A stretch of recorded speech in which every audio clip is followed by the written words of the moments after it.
அந்த குருவி குடுக்கிட்ட சொல்லி சீக்கிரம் கல்யாணம் பண்ணி வச்சிடும். அவ ஒரு ஆளுன்னு அவகிட்ட போய் எல்லாத்தையும் சொல்லிட்டு இருக்கேன். யுஎஸ் கவர்மெண்ட்காக வேலை செய்றீங்க? கிட்டத்தட்ட அப்படின்னு சொல்லலாம்.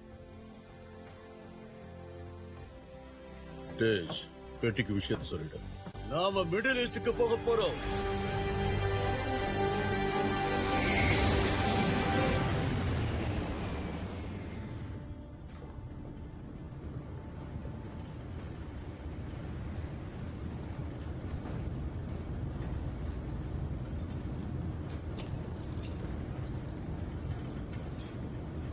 ஏய் டாம், மலையில மரண த்ரில் இல்ல? ரொம்ப ஆபத்தா தான் இருந்துச்சு. எப்படியோ வேலையை முடிச்சிட்டோம்ல. இதுல வேடிக்கையான விஷயம் என்ன தெரியுமா? நீ புல்லட்ஸ் மிஸ் பண்றதா? இப்படி ஒரு வாய்ப்பு கிடைக்காதான்னு ஏங்கிட்டு இருந்தேன். பிராயன், நீ ட்ரெயின்ல இருந்து குதிச்சிருக்க, பிளேன்ல இருந்து டைவ் அடிச்சிருக்க. உன்னை